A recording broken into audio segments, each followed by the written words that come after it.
Bueno, buenas tardes a todas y a todos. Como es costumbre en nuestra fundación, antes de empezar nuestros actos vamos a guardar un minuto de silencio en recuerdo a todas las víctimas del terrorismo y, como estamos haciendo en todos los actos, hacerlo extensible a todas las víctimas de la violencia.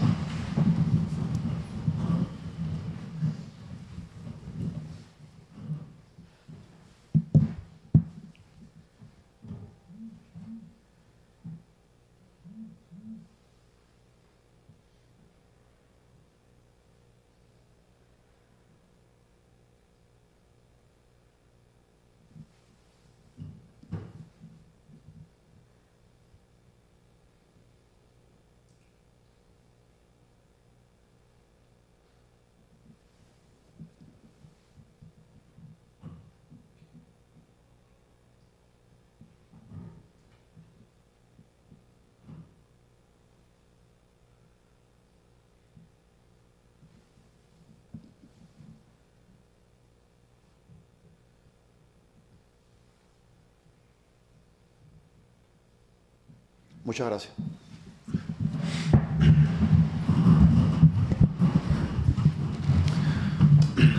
Amigas y amigos, ustedes en otras ocasiones me habrán escuchado en esta misma sala o en algún acto de la Fundación, pues presentar al ponente o presentar la actividad, y quizás me siento pues entre amigos. Miro a las personas que nos acompañan esta tarde lluviosa y de frío, y bueno, no solamente darle nuestra gratitud por acompañarnos, pero también, lógicamente, me siento muy en familia con las personas que nos están acompañando esta tarde.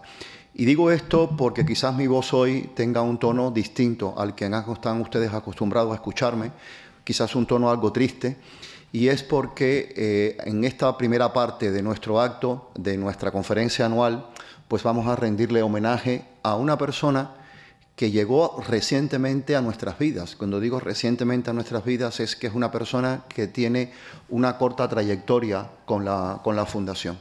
Pero no es por el tiempo corto en el que haya llegado, sino por la huella que dejó esta persona en nosotros.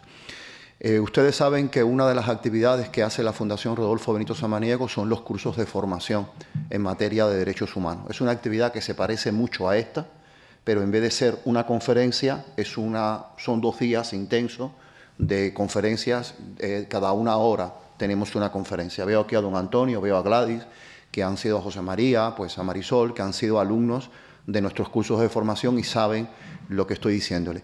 Pues el curso de formación del año pasado lo hicimos sobre cooperación al desarrollo. Es un curso que lo hicimos en condiciones, todavía estaba la pandemia, recuerden ustedes que todavía teníamos la mascarilla, y cuando estábamos diseñando el curso, cuando decimos el diseño, estamos preparando el curso, teníamos claro los temas que nosotros queríamos tocar en el curso. Pues que en una conferencia inaugural, pues que hablará de la cooperación al desarrollo, pues que nos hablarán de la situación de la pobreza, los orígenes doctrinales y demás de esta institución. Queríamos hablar también del papel de las organizaciones internacionales en la lucha contra la pobreza y la erradicación de este mal. Y nuestro gerente, nuestro compañero Nacho, que pocas veces pide algo, pues nos pidió, dijo, me gustaría mucho que en el seno de la conferencia o del curso hubiese una conferencia sobre África. Nosotros teníamos algún vínculo con África. Teníamos algún vínculo porque, si ustedes recuerdan, uno de los premios que damos de carácter colectivo había sido AOAN Internacional, que es una ONG de jóvenes ingenieros que se han ido a un proyecto pues en África, de manera que la Fundación tenía algún vínculo ya con el continente africano. Una de nuestras premios individuales también es de origen africano. Recuerden ustedes la amiga que iba a servir de traductora a los sirios que llegaban refugiados, pues Benkadur, que fue premio individual. De manera que la Fundación tenía vínculos con el continente africano, pero queríamos, y nunca habíamos tenido una conferencia sobre África. Y nos lanzamos a buscar ponentes. Tocamos varias puertas y no fue fácil encontrarlo porque teníamos localizado a algún profesor de la Carlos III, algún periodista, pero estas personas que podrían ser los funcionarios que podrían venir a darnos las clases o los especialistas, pues son personas comprometidas que también viajaban. Da la casualidad que para las fechas del curso el ponente que habíamos buscado tenía un viaje a África, no lo podía cambiar justo en época de pandemia. y se nos hizo un poco complicado encontrarla. Y en esta búsqueda de ponente, pues hallamos a una profesora que no podía venir y nos dijo, mira, yo no puedo ir, pero les voy a hacer una sugerencia. Les voy a sugerir al profesor Embullicabunda, un profesor muy vinculado con la Universidad Autónoma, y te voy a dar su teléfono y te voy a dar su contacto, escríbele. De manera que estábamos ante una persona que la Fundación no conocía. Le contactamos, le hicimos el ofrecimiento y nada más coger el teléfono, nada más contestar el correo electrónico, ya empezamos a vislumbrar el ser humano que estaba al otro lado del teléfono, al otro lado del correo electrónico. Porque fue un sí rotundo. Fue un sí, sí, cuenten conmigo, yo voy. ¿Qué quiere que les cuente? Le dijimos, porque queremos que nos cuente la realidad del continente africano, la realidad de la cooperación al desarrollo, que no nos hable del continente africano, y le dejamos total libertad para que el profesor Embullicabunda pudiera organizar su conferencia. Bueno, llegó el día del curso, era la última ponencia de un día como hoy, oscuro, ya tarde, y no aparecía el profesor Embullicabunda. No aparecía el profesor y claro, nos empezamos a preocupar porque una persona que nos decía que sí, que había mostrado esa disposición, las expectativas que se habían creado, y no aparecía el profesor. Y no aparecía porque era un hombre muy humilde, no tenía coche, un hombre que vino en el transporte público, y aparte que no tenía coche, que vino en transporte público por sus propios medios, se perdió o cogió un vehículo que no era el que tenía que venir a Alcalá, aquí a la sede del rectorado. Y ustedes dirán, ¿por qué me está contando esto Ignacio esta tarde? Le estoy contando esto para que ustedes descubran cómo nosotros, eso que habíamos intuido, nos llegó a conquistar mucho más. Porque llegó un pelín tarde, no hubo que clausurar la conferencia ni hacer ningún anuncio, llegó un pelín justito de tiempo, muy apenado, y el profesor Embullicabunda venía de un tanatorio. Venía triste porque venía de despedir a uno de sus mejores amigos. Nos dijo que era una persona que cuando él había llegado a España había sido su compañero de viaje y había venido justo de despedirlo en el tanatorio para nuestro curso. Cosa que, pues, incluso cuando empezó a hablar le notamos que su voz, pues, también tenía cierto tono de tristeza, lógicamente, de venir a haber despedido, pues su amigo. Pues comenzó la conferencia justo donde estoy sentado yo, aquí. Pero comenzó con su mascarilla, tenemos esa conferencia grabada. Pensábamos, hoy le vamos a poner al profesor Embullicabunda, van a verlo a ustedes en otro vídeo, pero no le traemos este que le estoy contando porque tenemos una inmensa suerte, y es que esa conferencia aparece publicada en el próximo número de nuestra revista, de manera que toda persona que se acerca a la Fundación va a poder disfrutar y va a poder gozar de esa conferencia escrita, revisada y autorizada por él, que la hemos incluido en este número de la revista. Bueno, comenzó la conferencia y aquí está Juan Benito, que estaba sentado por allá, estaba José María. El silencio que se produjo entre los alumnos fue sobrecogedor. Fue un silencio sobrecogedor porque tuvo una capacidad de cautivar a todas las personas que le estaban escuchando, y además era curioso porque venía con unas notas sueltas, venía con incluso escrita a mano, con unos apuntes, y lo fue desgranando, fue hablándonos del continente africano, fue enamorándonos a todos los que estaban en la Fundación, en aquel acto que cuando terminó, muchas personas que llevamos 10 cursos de formación de derechos humanos, dijeron la siguiente conclusión: es la mejor conferencia que hemos vivido en estos 10 cursos de formación de derechos humanos. Bueno, esa conferencia, vuelvo y les repito, tenemos la inmensa suerte que la tenemos aquí, porque antes de fallecer, el profesor Embullicabunda la pudo revisar y nos autorizó a que la publicáramos, de manera que nos ha dejado un buen regalo y que queda ya en la memoria de la Fundación. No solamente la imagen que tenemos guardada y conservada de él, sino su propia conferencia transcrita y revisada por el profesor Embullicabunda. Bueno, pues con esto nos quedamos con los deseos de seguir escuchándole. Nos quedamos con los deseos de seguir escuchándole, de volverle a traer a la Fundación.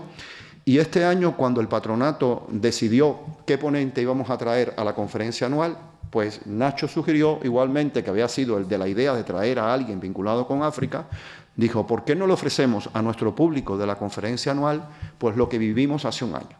Y esa era la causa por la cual el profesor Embullicabunda era la persona inicialmente invitada a este acto, a darnos una conferencia más. Nos había ofrecido un título muy subjetivo porque nos había propuesto verdades y contraverdades con respecto a las migraciones africanas. Si ustedes recuerdan, porque muchos de ustedes vinieron a la presentación del libro de poemas de Antonio Miguel Utrera Blanco, pues lo anunciamos que la conferencia iba a ser impartida por el profesor Mbuyi Kabunda. ¿Qué pasa el jueves? Hace dos jueves, pues nos levantamos con la triste noticia que el profesor Mbuyi Kabunda se nos había marchado. Sabíamos que no estaba bien de salud porque cuando le invitamos a esta conferencia nos había dicho, tengo una pequeña operación con ese carácter que tenía, porque además era un hombre que tenía una gran sonrisa. Y era un hombre que aún cuando uno no lo viera, notaba que se estaba riendo. Y no en las letras que decía, no, una pequeña operación, pero cuenten conmigo, que yo estoy encantado.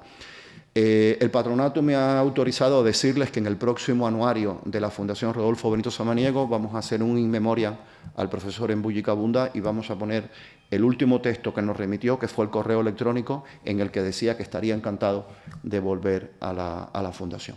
Dicho esto, nosotros queríamos comenzar nuestra conferencia haciendo este pequeño homenaje. Fíjense ustedes que no le estoy hablando de una persona que lleva 18 años con nosotros, que las hay personas que llevan vinculados con la Fundación hace 18 años, una persona que llegó relativamente reciente, pero que llegó para quedarse con nosotros, llegó para quedarse en nuestros recuerdos, llegó para quedarse en nuestras publicaciones y llegó para quedarse en la memoria de lo que es la Fundación Rodolfo Benito Samaniego. Entonces, hemos pensado que también una forma de homenajearle, como solemos hacerlo, que es hacerlo de la forma más sencilla y la forma más sentida posible, es que todos ustedes puedan ver brevemente al profesor Mbuyi Kabunda. Entonces, vamos a ponerle un pequeño vídeo que no es nuestro, es un vídeo de la entrevista que le hizo Jordi Évole en el programa Salvados, pero que habla de la cooperación internacional y que habla del continente africano.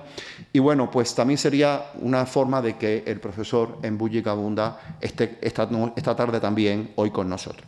Y después del vídeo le voy a presentar a nuestra ponente, que ha sido un verdadero regalo para la Fundación contar con la profesora Elsa Aimé González, que es una persona que no conocíamos y que ha tenido la enorme bondad de acompañarnos esta tarde y ofrecernos una conferencia que en los 18 años que llevamos haciendo esta actividad es inédita. Entonces vamos a ver al profesor Mbuyi Kabunda.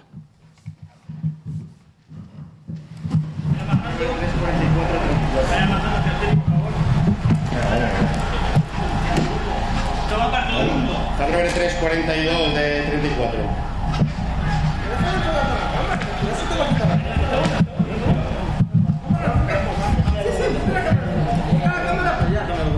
Enfoca la cámara para allá.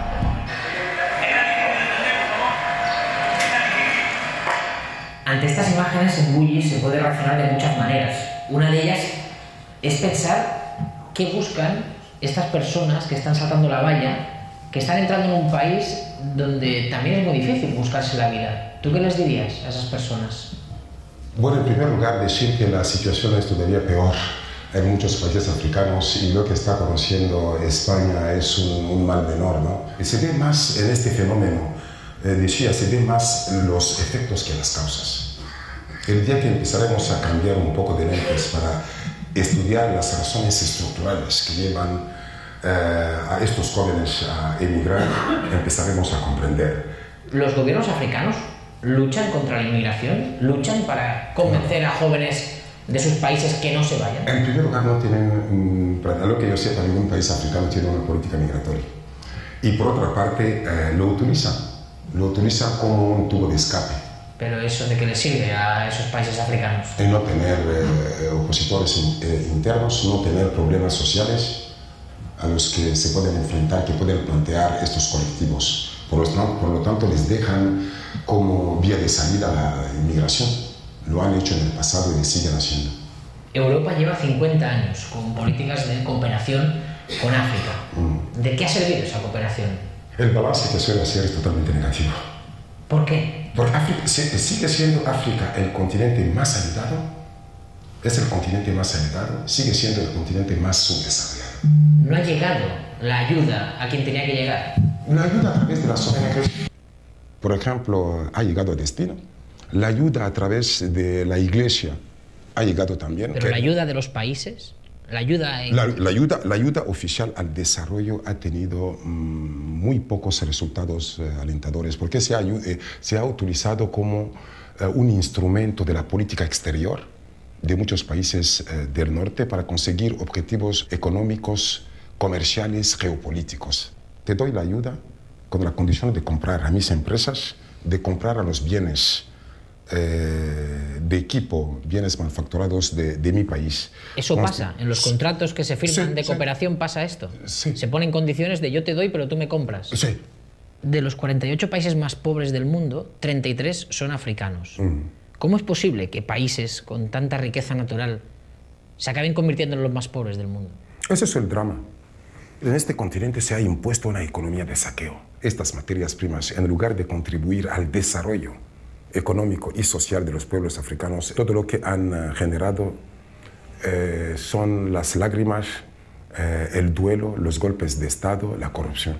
Usted, que es de la República Democrática del Congo, sabe que su país es de los principales productores de coltán, que es el mineral con el que, por ejemplo, pues tenemos, gracias a ese mineral, este aparato encima de la mesa, un iPad.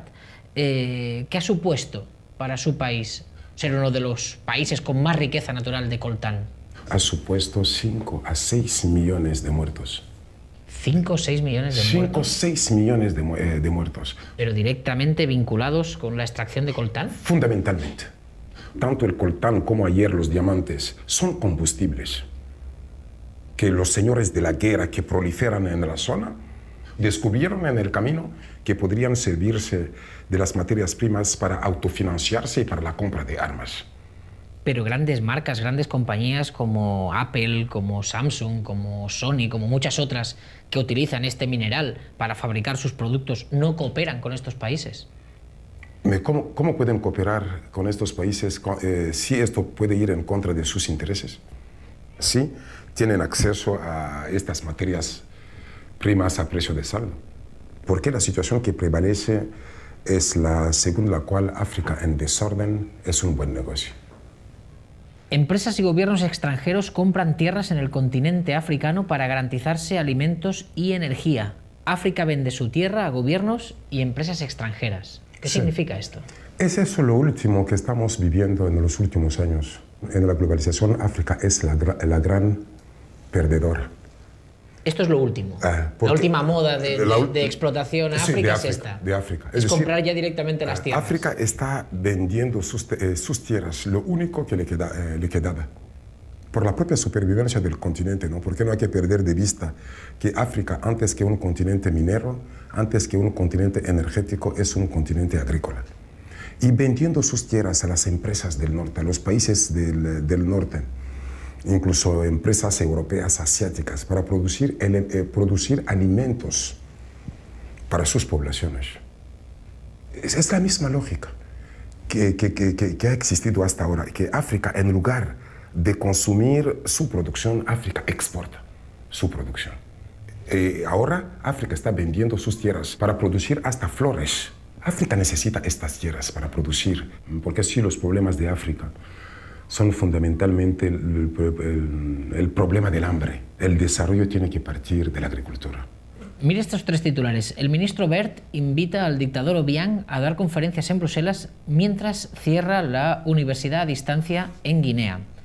La selección española juega un partido en Guinea Ecuatorial y España invita a Teodoro Obiang al funeral de Estado de Adolfo Suárez. Parece un colmo que se permita a un dictador que ha destruido su país, que viola los derechos humanos en su país, venir a España. Y es eso la doble moral de los países del norte. Por una parte, abogan por la defensa de la democracia y de los derechos humanos y por otra parte colaboran con los dictadores. Son estas prácticas vergonzosas con las que hay que acabar de una u otra forma. Y por otra parte yo diría que la actitud, lo interpreto así yo, la actitud del gobierno español hacia Guinea Ecuatorial y Obiang en particular gira en torno al problema del petróleo, donde España tiene muchos competidores, en particular Francia y Estados Unidos.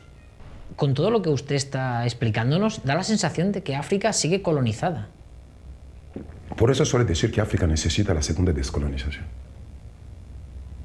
La primera fue ficticia. Es decir, que en África la descolonización duró el espacio de los discursos y de las fiestas para la independencia. Y al día siguiente se reinstauró inmediatamente el neocolonialismo, que es una forma de dominación mucho más sutil y peligrosa.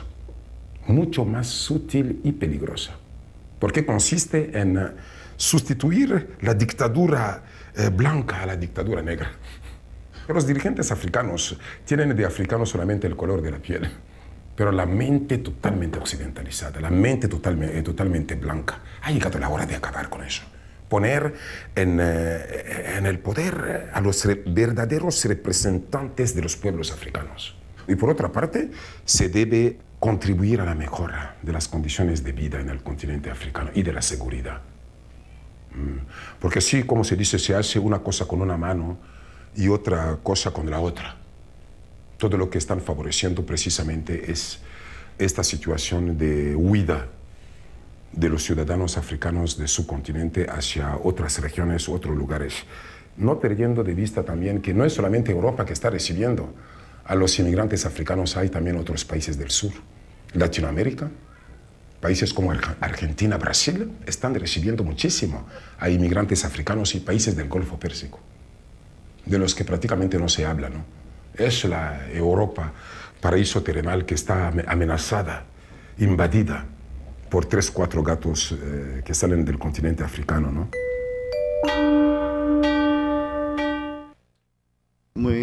Pues que no nos creemos que éramos merecedores de ellos, pero algunas personas que asistieron al curso del año pasado se han dirigido a la Fundación y nos han dado el pésame, como si nosotros fuéramos familiares de Mbuyi. Y nosotros decíamos que la relación que teníamos era la que les acabo de contar ahora, y nos han dicho no, pero le doy el pésame porque gracias a ustedes, a la Fundación, conocí a un genio. Cosa que nos ha gustado mucho sentir, y incluso que nos reconozcan la aportación que la Fundación hizo trayendo a Mbuyi aquí. Bueno, pues esta fue la realidad que teníamos y tendríamos que haber suspendido el acto. Teníamos que haber suspendido la conferencia. Nunca había pasado. Nunca en 18 años se había suspendido esta actividad. Esta actividad es, junto con los premios anuales, las 2 actividades más emblemáticas y que más quiere la Fundación. Los premios anuales a los jóvenes ingenieros y esta conferencia, que es la de convivencia y tolerancia en la sociedad actual. Y en la búsqueda de alguien que pudiera sustituir al profesor Mbuyi, conocimos a la profesora Elsa Aimé González. La conocimos a través de un compañero de la universidad y ella, para nosotros, lo puedo decir, era una desconocida. A pesar del currículo que ustedes pueden ver que tiene, es doctora en Relaciones Internacionales, especialista en África, y además, le voy a dar un detalle, fue alumna del profesor Mbuyi Kabondo. De manera que tenemos la suerte también que nuestra ponente pues estuvo sentada en sus aulas, primero en sus aulas y después le trató en el Centro de Estudios Africanos de la Universidad Autónoma de Madrid. Ustedes seguramente recordarán una frase de una película de Almodóvar, En todo sobre mi madre, que creo que dice Marisa Paredes: siempre he confiado en la bondad de los desconocidos. Pues hoy nos pasa hoy con Elsa. Elsa, muchísimas gracias por aceptar la invitación. Y te voy a decir lo que le dije a Mbuyi hace un año. Has llegado a la Fundación para quedarte. Estoy convencido que te va a gustar la Fundación, como ya nos estás gustando tú a nosotros y como le estás gustando tú a nuestro público. Bienvenida, esta es tu casa.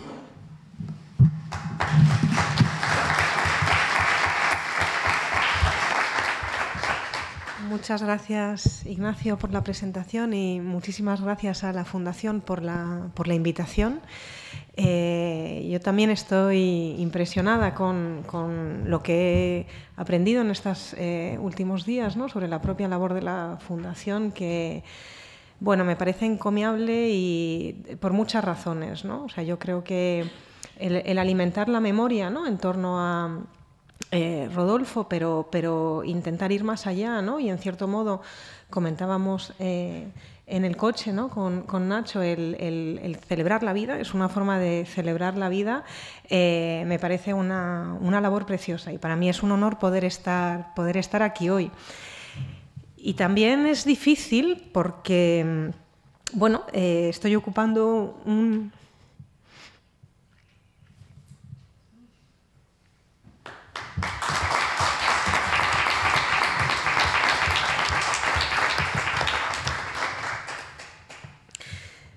estoy ocupando el espacio que debería estar ocupando ahora en Bulli. Me emocionó mucho porque, bueno, pues porque se fue de una forma súbita. Sabíamos que estaba enfermo y que le tenían que intervenir, y en principio la intervención había ido bien, pero el posoperatorio se complicó, ¿no?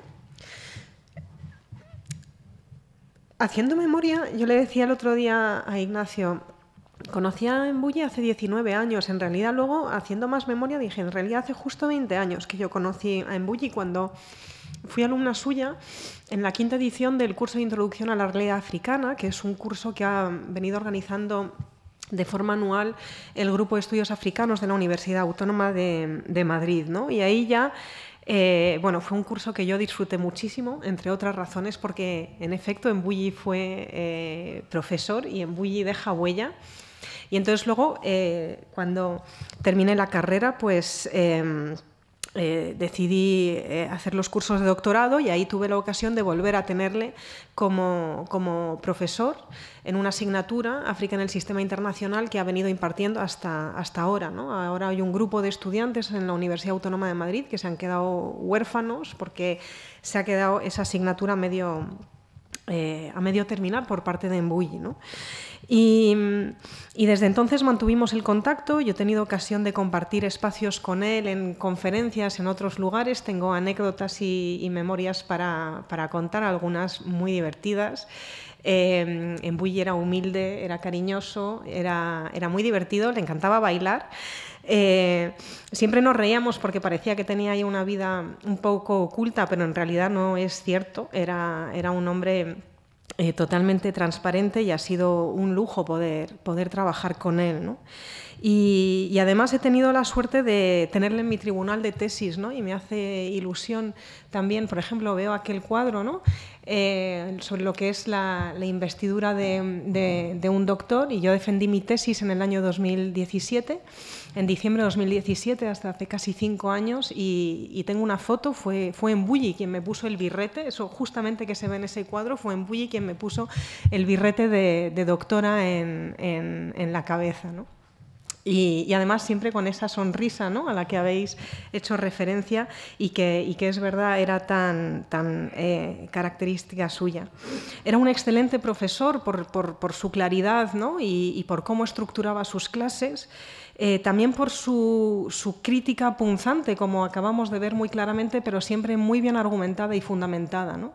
Y en este sentido era extremadamente crítico, ¿no?, con respecto, por un lado, a las estructuras históricas e internacionales que han condicionado al continente africano, por lo menos desde finales del siglo XV y toda la trata esclavista, y después, evidentemente, todos los procesos coloniales.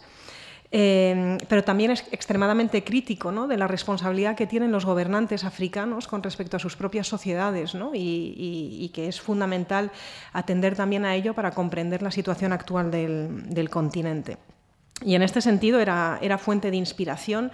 Embulli ofrecía un pensamiento afrocentrado, es decir, un pensamiento desde África, ¿no?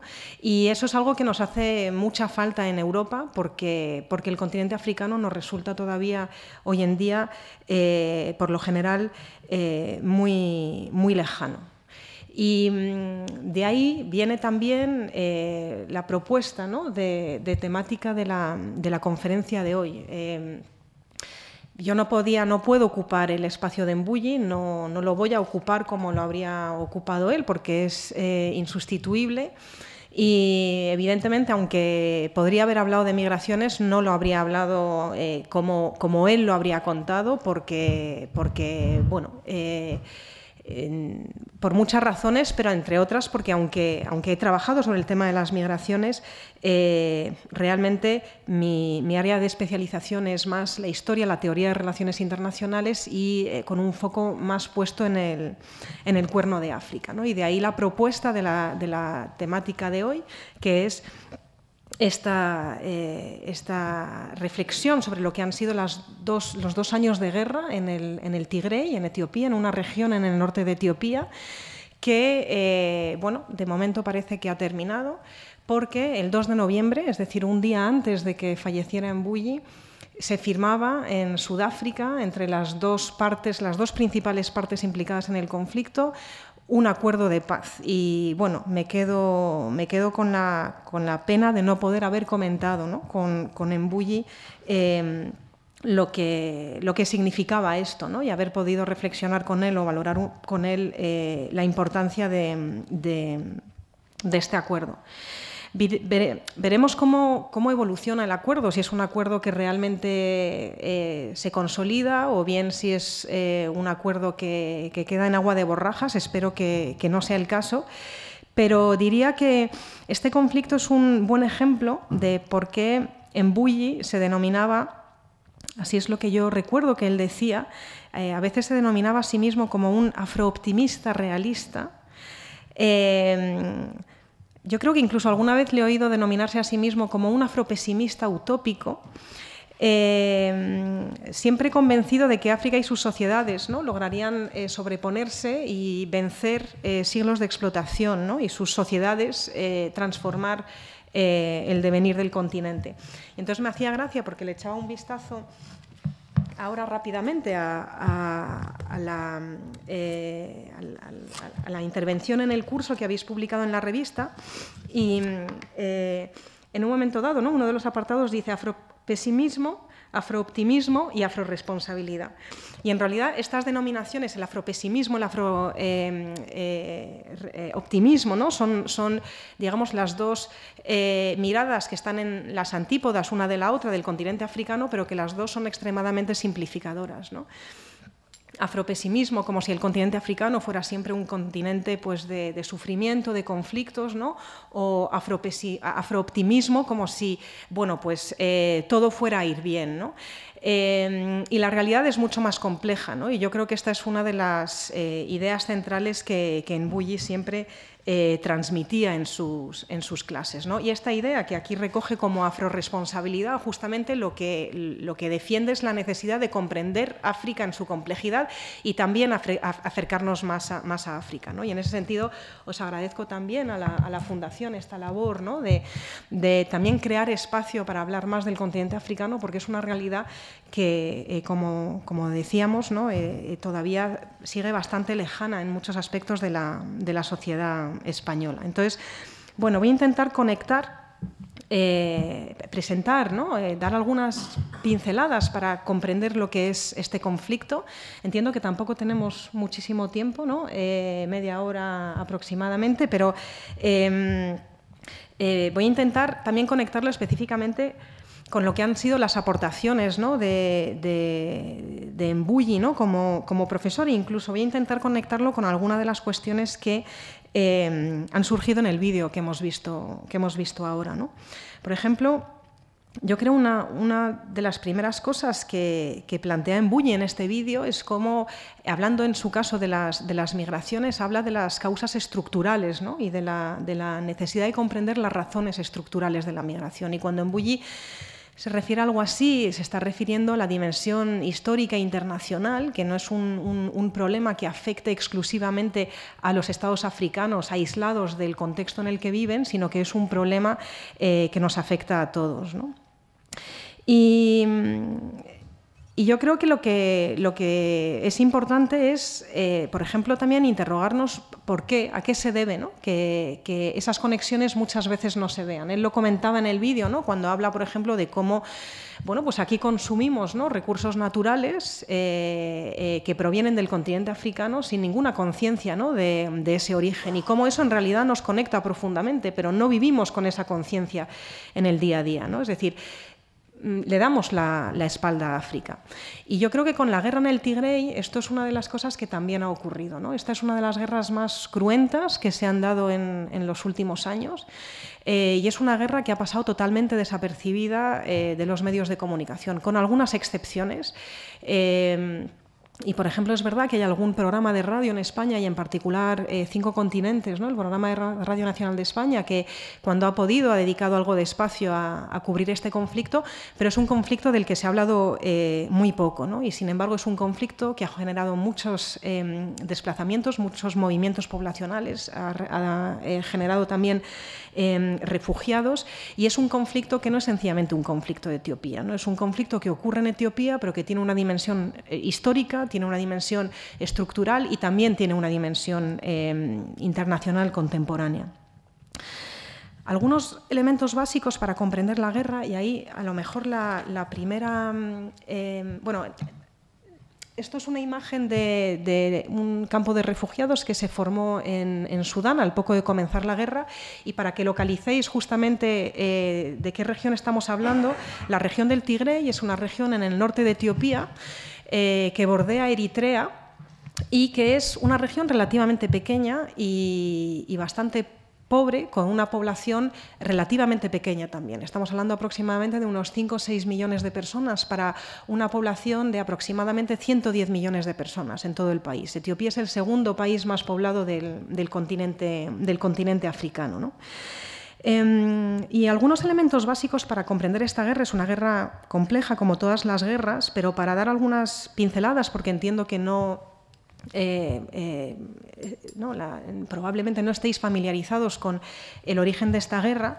Es una guerra que desde noviembre de 2020 enfrenta, por un lado, al Frente de Liberación del Pueblo de Tigray, que es un partido político que ha estado dominando la política etíope desde 1991, y, por otro lado, el gobierno federal de Abiy Ahmed, que es este primer ministro que fue nombrado en abril de 2018 y que recibió en 2019 el Premio Nobel de la Paz.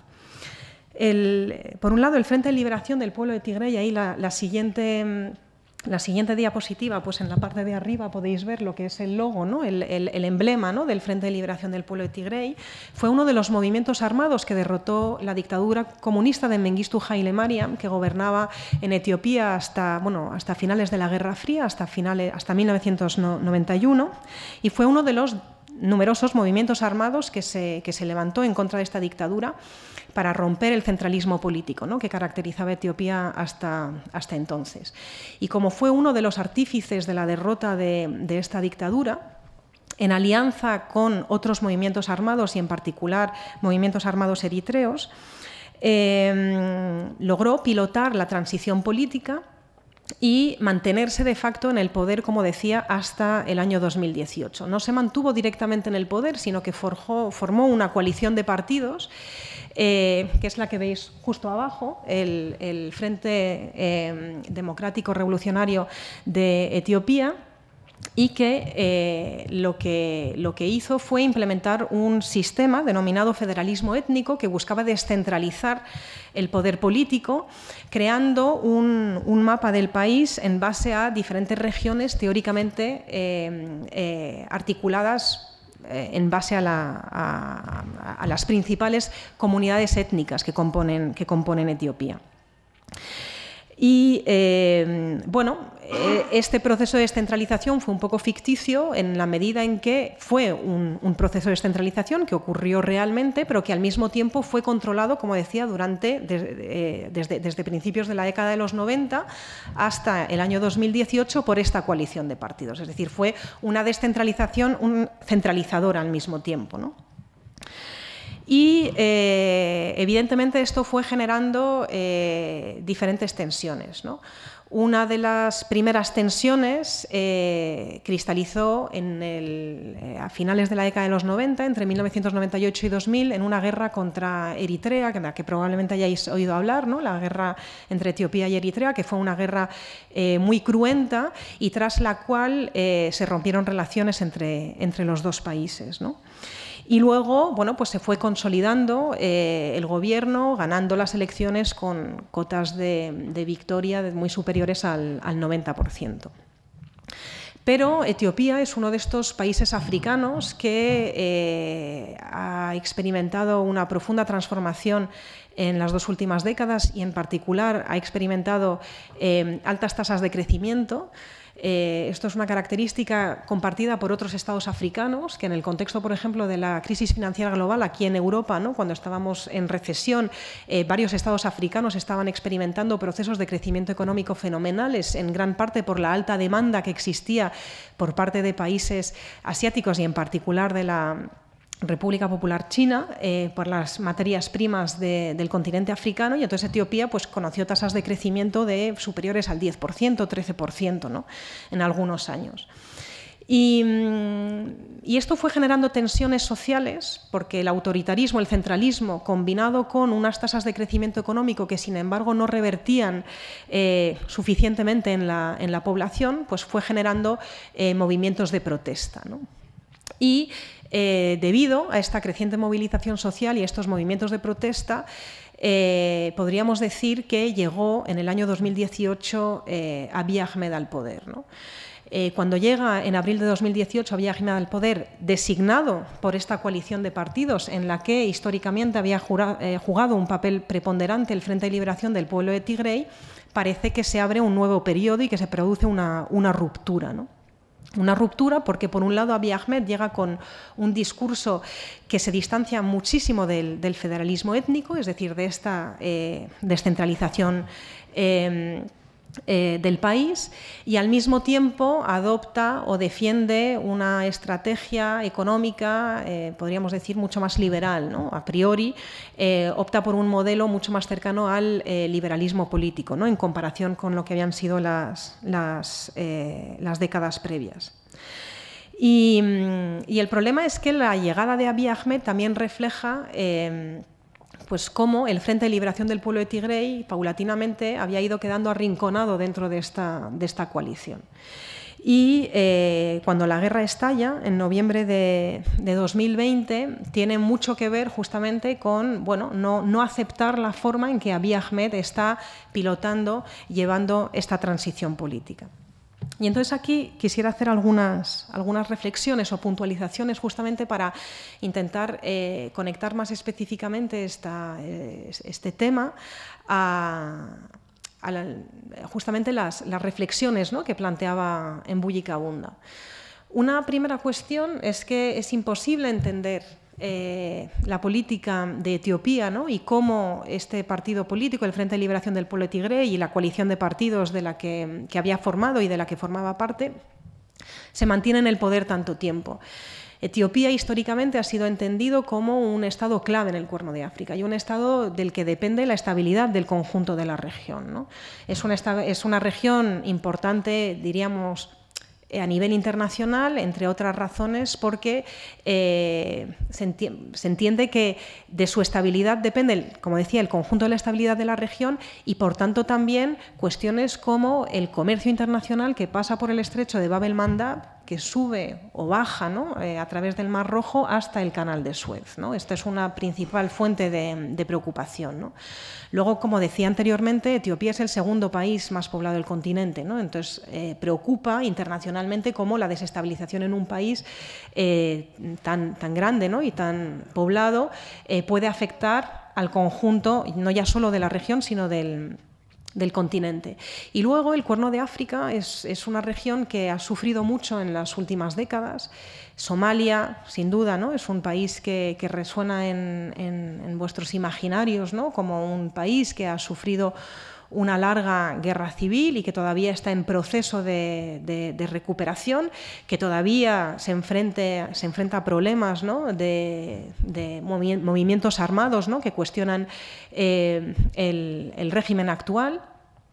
O el otro caso, ¿no? Al que ya me he referido, el Estado de Eritrea, independizado en 1993, justamente de Etiopía, y que es la dictadura, yo me atrevería a decir, la dictadura más cruenta actualmente y del continente africano, ¿no?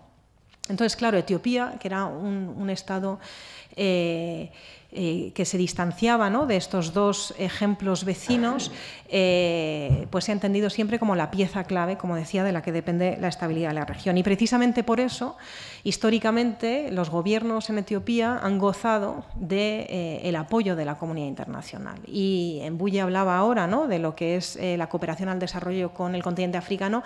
Etiopía es el primer Estado, si no del continente africano, al menos sí del África negra, como receptor de ayuda internacional al desarrollo, ¿no? En cierto modo, estos apoyos internacionales se trasladaron automáticamente a Abiy Ahmed cuando llegó al poder en abril de 2018. El que recibiera el Premio Nobel de la Paz en 2019, yo diría que es un ejemplo muy claro de ello, ¿no? Además parecía, como decía antes, un nuevo primer ministro, digamos, más cercano a las posturas liberales, ¿no? Y en particular de la economía liberal, que los gobiernos anteriores, ¿no? Y eso fue recibido muy bien. Pero la razón principal por la que recibió el Premio Nobel de la Paz no fue esta, sino fue la restauración de las relaciones con Eritrea, unas relaciones que se habían roto desde aquella guerra en el 98-2000 y que, por lo tanto, parecían poner finalmente punto y final a un conflicto que ya se venía arrastrando casi 2 décadas. Entonces, esto para tener algunos elementos. El conflicto estalla la noche del 3 al 4 de noviembre de 2020, en pleno proceso electoral en Estados Unidos. Y esto es interesante, parece una anécdota, pero sin duda no lo es. Fue algo muy calculado. La explicación oficial, ¿no?, del inicio de esta guerra es que se produjo un ataque por parte del Frente de Liberación del Pueblo de Tigray, que era el partido que todavía gobernaba en la región de Etiopía, a uno de los principales cuarteles militares del ejército etíope en la región, en el país, y que estaba en concreto en la región, en la capital, en Mekele. Y en respuesta a este ataque, pues el ejército etíope entra en una guerra total contra la región del Tigray y en concreto contra el Frente de Liberación del Pueblo de Tigray. Y aquí me gustaría resaltar algunas características de la guerra, ¿no?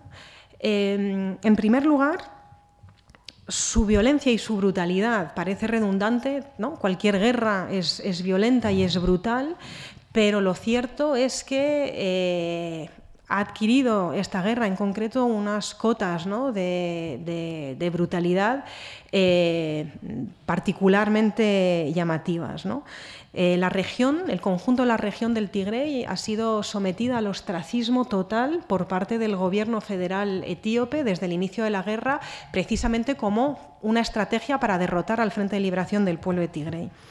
Un ostracismo que ha conllevado un apagón informativo, se han cortado las telecomunicaciones, se ha parado el suministro de gasolina, ¿no?, y de recursos naturales y de fuentes energéticas, se ha cortado, se ha aislado a la región del Tigray del sistema bancario, lo que ha supuesto de facto pues un aislamiento económico, y además se han producido niveles de violencia absolutas por parte de todas las partes implicadas en el conflicto, tanto el Frente de Liberación del Pueblo de Tigray como las Fuerzas Armadas etíopes, como también otros actores implicados, como pueden ser el ejército eritreo y milicias y paramilitares de otras regiones del país.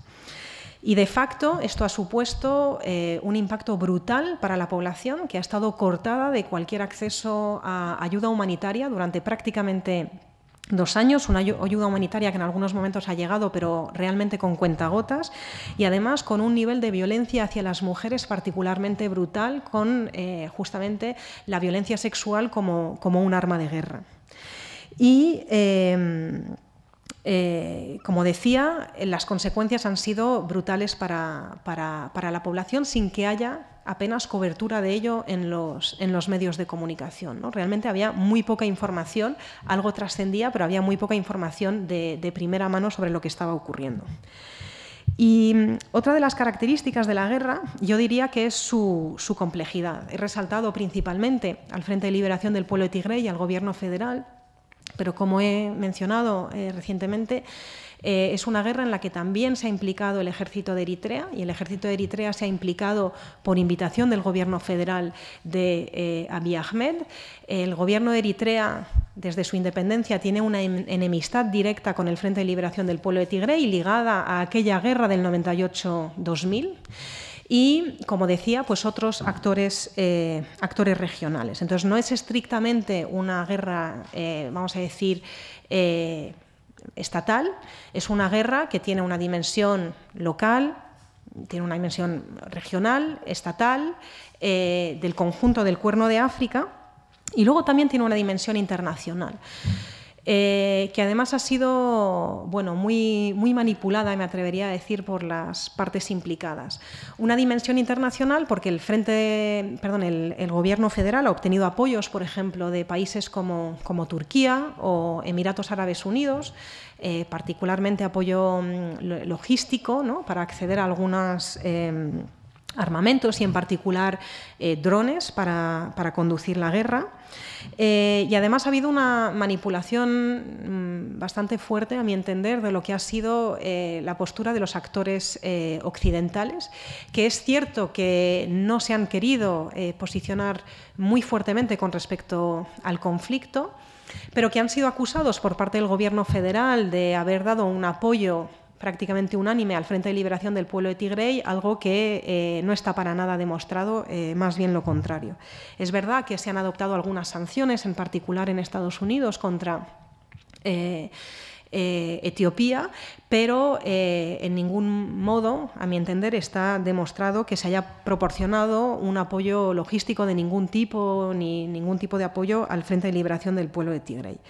Pero esta denuncia que se ha planteado desde el Gobierno federal de Abiy Ahmed buscaba justamente, ¿no?, evitar la injerencia de actores internacionales y defender que esto era un conflicto africano que tenía que ser resuelto dentro del propio continente. Y eso sí que creo que es un elemento importante para la reflexión y algo que podemos destacar, porque el acuerdo de paz al que se ha llegado el 2 de noviembre de 2022 es justamente un acuerdo en el que ha habido participación de actores internacionales de fuera del continente, pero que ha sido un acuerdo de paz promovido por la Unión Africana. Y en este sentido, la Unión Africana, que es la principal organización del continente africano, podríamos decir, pero todavía es pronto para realmente medir el impacto de este acuerdo de paz, si cuaja este acuerdo de paz, podríamos decir que la Unión Africana habrá logrado realmente jugar un papel positivo en la resolución de un conflicto. Y aquí hago también un llamamiento a la memoria de Mbuyi. Mbuyi era extremadamente crítico, no ya solo con la Unión Africana, sino especialmente con la antecesora de la Unión Africana, ¿no? Antes de la Unión Africana existía la Organización para la Unidad Africana, una institución está en directa continuidad con la otra, pero una de las características de la OUA, la organización...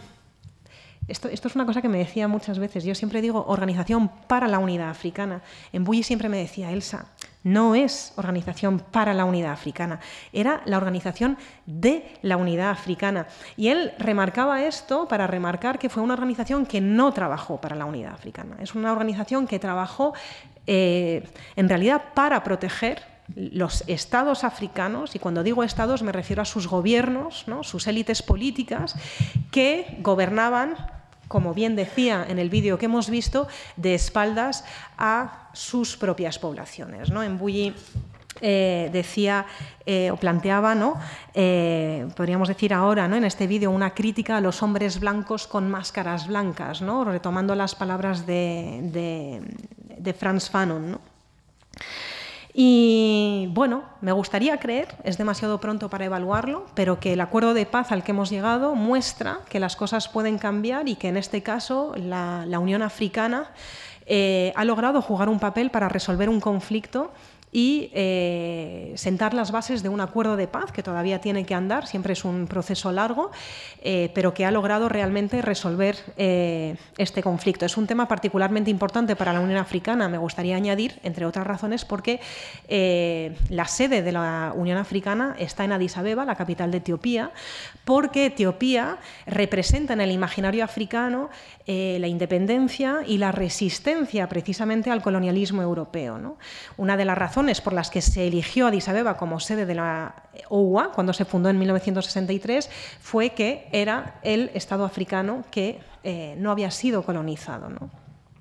por parte de las potencias europeas. Es verdad que hay un pequeño periodo de ocupación italiana que dura unos 7 años y que coincide en parte con la Segunda Guerra Mundial, pero como tal, en el imaginario africano y panafricano, Etiopía simboliza la resistencia, ¿no? y la posibilidad justamente de resolver los problemas y trabajar en África y para los africanos.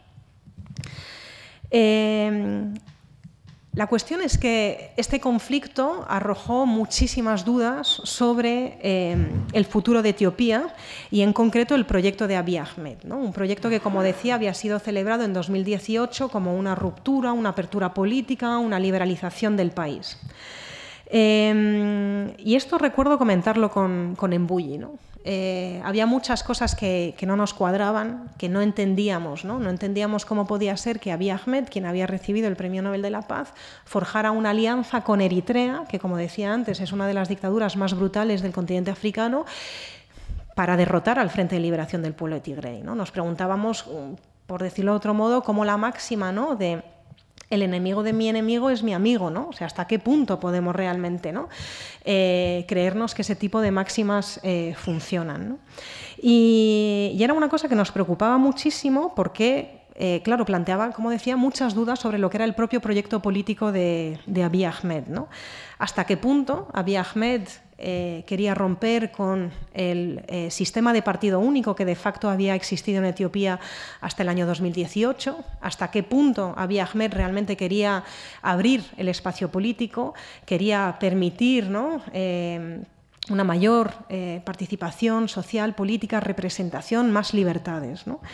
Y aquí es donde yo diría que se veía muy claramente la faceta de Mbuyi, como retomando, ¿no?, lo que se recoge en el artículo de la última revista que ha publicado la Fundación, esa idea de la afrorresponsabilidad. Los gobernantes tienen una responsabilidad hacia sus propias poblaciones y la gran incógnita era cómo puede ser, ¿no?, que la única forma de derrotar al Frente de Liberación del Pueblo de Tigray sea a través de una guerra cruenta que somete al ostracismo a 5 o 6 millones de personas, que ha generado, ¿no?, cerca de 2 millones de personas desplazadas y que, bueno, ha generado muertes que todavía están por cuantificar, ¿no?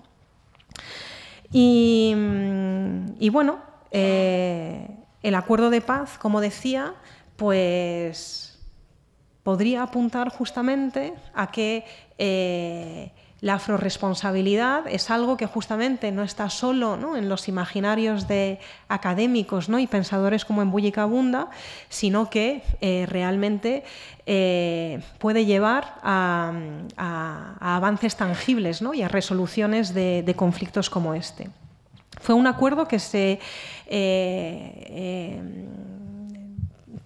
publicó, ¿no?, que se dio a conocer en noviembre, el 2 de noviembre, contra todo pronóstico, ¿no? Lo cual ya nos dice que hay un trabajo ahí que la Unión Africana ha hecho bien, ¿no?, logrando mantener secretas todas las negociaciones para avanzar hacia el acuerdo de paz. Y también nos muestra a un Frente de Liberación del Pueblo de Tigray que ha sido bueno, muy violento, ¿no?, y que ha tenido una responsabilidad directa en esta guerra, que ha hecho concesiones que son sorprendentes para lo que han venido siendo las reivindicaciones del Frente de Liberación del Pueblo de Tigray, ¿no? Algunas de las cuestiones que recuerda el acuerdo de cese de hostilidades entre el Gobierno federal de la República de Etiopía y el Frente de Liberación del Pueblo de Tigray es un reconocimiento de la Constitución, el cese de las hostilidades, un proceso de desarme del Frente de Liberación del Pueblo de Tigray que tendría que implementarse en un proceso de tiempo extremadamente rápido y esa, digamos, sería la victoria del Frente de Liberación del Pueblo de Tigray, suprimir la designación de este partido político como entidad terrorista, ¿no?, que fue una de las primeras medidas que tomó el partido de Abiy Ahmed justamente para aislar al Frente de Liberación del Pueblo de Tigray. Lo que pasa es que hay muchas dudas, ¿no?, que pesan sobre el acuerdo de paz, entre otras razones porque, sin duda, la razón principal por la cual se ha llegado a él es porque la situación humanitaria en la región ya era insostenible, ¿no? Y amenazaba seriamente al TPLF con mantener su base social, una base social que es difícil de medir, ¿no? Pero la situación humanitaria es tan dramática que la situación era ya insostenible. Y esto conjugado con un aumento, ¿no?, de la presión militar sobre la región del Tigray desde comienzos de octubre por parte del ejército etíope en conjunción con las Fuerzas Armadas eritreas, probablemente haya forzado a el TPLF a aceptar las negociaciones y aceptarlas tal y como se han firmado. Como decía, hay numerosas dudas sobre su implementación real, pero de momento podríamos decir que hay razones para ser optimistas sin bascular en un optimismo ciego, ¿no? Como el que Mbuyi Kabunda, ¿no?, retrata ahí en este artículo, pero hay razones para esperar que, bueno, las élites políticas finalmente hayan comprendido que es necesario priorizar la situación de la población. Y en este sentido, diría de la población no solo de la región del Tigray, sino de la población del conjunto de Etiopía, porque el sufrimiento de esta guerra ha sido principalmente por la población del Tigray, pero también por el conjunto del país, y además porque esta guerra ha distraído gran parte de la atención que deberían haber recibido otras realidades que afectan no solo a Etiopía, sino el conjunto del Cuerno de África, y en particular, por ejemplo, la gravísima situación de hambruna derivada de una sequía prolongada, una crisis climática que está azotando al conjunto del Cuerno de África, y las cifras hablan ya de cerca de 22 millones de personas en necesidad de ayuda humanitaria. No me refiero aquí ahora al Tigray, sino en las regiones más sureste de Etiopía, en la región del Ogadén, y en Somalia y el norte de Kenia, ¿no? Un país, un gobierno, ¿no?, que está centrado en una guerra difícilmente puede atender otros frentes como este, ¿no? Y va siendo urgente que se priorice a las poblaciones. Y en este sentido yo creo que esta era una idea principal, ¿no?, que transmitía siempre Mbuyi, ¿no? Era extremadamente crítico de los gobernantes africanos, precisamente por cómo con demasiada frecuencia ocurre que tienden a priorizar sus proyectos políticos por encima de las necesidades más urgentes de sus poblaciones, ¿no? Cuando cualquier proyecto político realmente para poder cuajar y perdurar necesita, en primer lugar, poder ocuparse de la población y poder trabajar realmente para mejorar las condiciones de vida. Y en este sentido, se me ha pasado comentar algo, pero que quería remarcar, ¿no?, que es que hay una cuestión que es extremadamente importante para comprender este conflicto, es que es un conflicto que tiene que ver con un modelo de Estado. Y un modelo de Estado que está profundamente marcado por esas estructuras históricas, internacionales, y que no se puede entender de forma aislada, ¿no?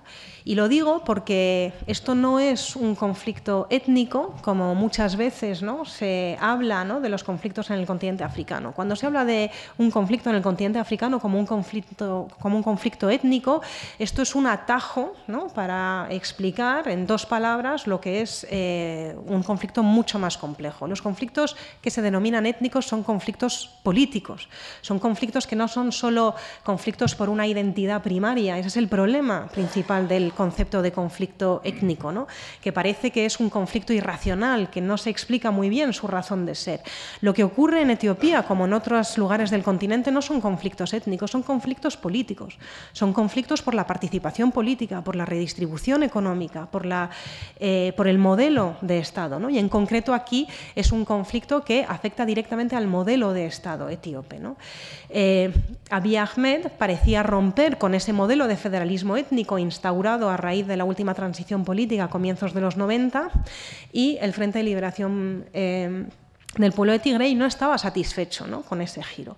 Y uno de los grandes desafíos a los que se enfrentaba Abiy Ahmed como primer ministro y, por lo tanto, responsable de pilotar esa transición era garantizar que esa transición ocurriera de forma pacífica, ¿no? No fue posible, sin lugar a dudas, porque el Frente de Liberación del Pueblo de Tigray no quiso facilitar un proceso pacífico, pero es un conflicto que ha estallado justamente por la existencia de diferentes concepciones de cuál es el mejor modelo político para Etiopía, ¿no? Entonces, esperemos, sobre todo, que el acuerdo de paz sea un acuerdo de paz no solo que resuelva el conflicto en el corto plazo, sino que realmente logre abrir un espacio político que permita encontrar una solución consensuada, dialogada y duradera, que permita, y aquí quiero resaltar esto en particular para conectarlo, ¿no?, con lo que son valores centrales de la Fundación, que permitan la convivencia y la tolerancia, ¿no?, y que permitan justamente que un país de 110 millones de personas, se hacen estimaciones, ¿no?, de más de 80 etnias, pueda realmente encontrar el modelo político que mejor permita esa convivencia.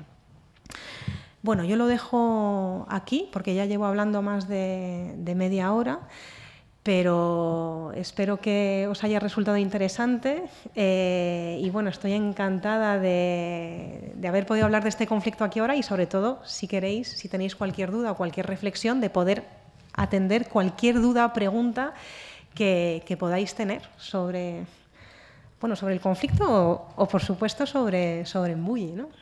Vamos a dar un aplauso.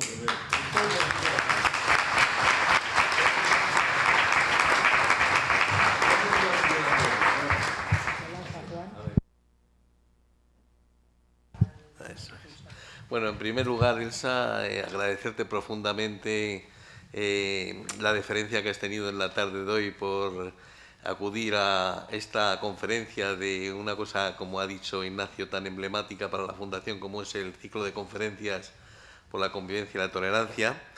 Y entonces, al hilo de tu magnífica conferencia, tengo que hacerte dos preguntas o dos cuestiones que me interesan y que creo que van a interesar a todo el mundo. Y voy a hablarte de yihadismo.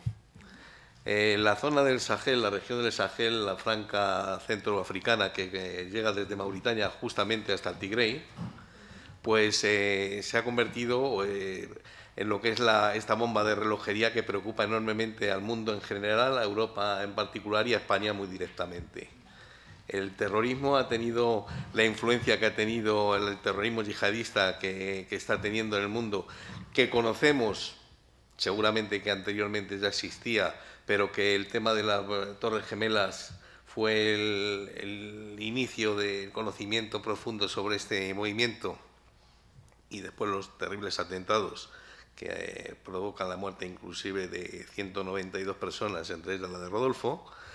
Me hacen hacerte las siguientes preguntas. ¿Qué incidencia ha tenido el terrorismo yihadista en la guerra del Tigray? Porque somos conocedores de los ataques terroristas yihadistas que Etiopía ha sufrido procedentes precisamente de esta zona. Y segundo, este proceso de paz que se ha producido o que se está gestionando provocará un éxodo de estos grupos terroristas hacia otras zonas y concretamente traspasarán los límites de África para su llegada a Europa, que han hecho hasta ahora con bastante frecuencia y que en muchas ocasiones han sido, digamos, frenados. ¿Qué opinión te merecen estos temas?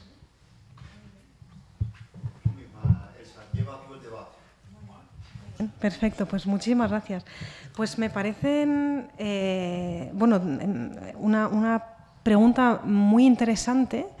Y además me gusta mucho la definición que has hecho del Sahel, porque mucha gente se cree que el Sahel está en el África Occidental y geográficamente hablando el Sahel es toda esa franja, como bien has dicho, que se extiende de oeste a este del continente africano, y eso no se suele oír, así que me alegra mucho oírlo.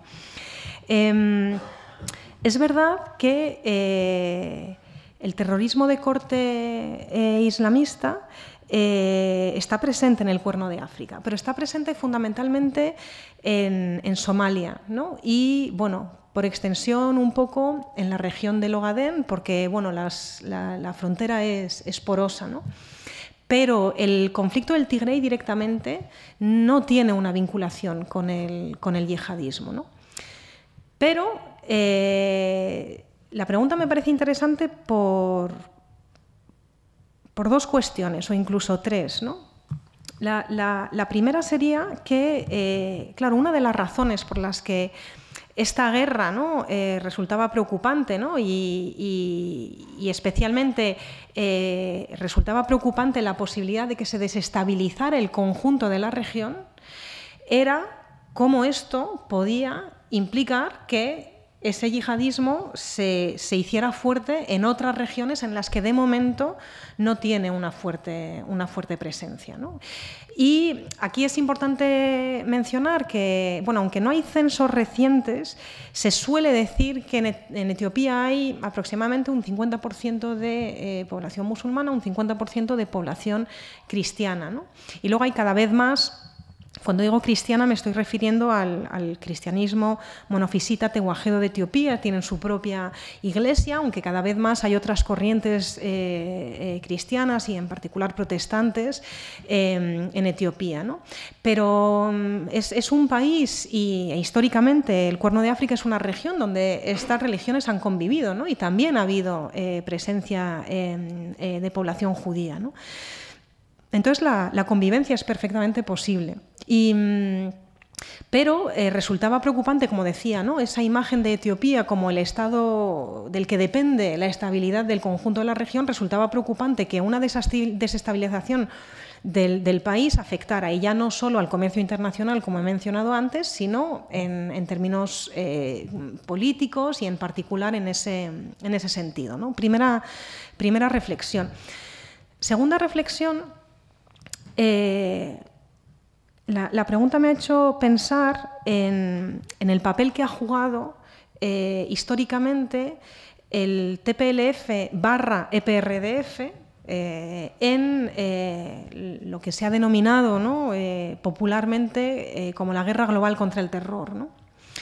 Y esos apoyos internacionales a los que yo me refería anteriormente, que han recibido históricamente los gobiernos de Etiopía, lo recibió el TPLF precisamente porque se entendió que podía jugar un papel clave en la contención de movimientos terroristas en Somalia, ¿no? Y aquí tengo una diapositiva un poquito más adelante, yo creo que es la número 5, justo la anterior, esta, ¿no?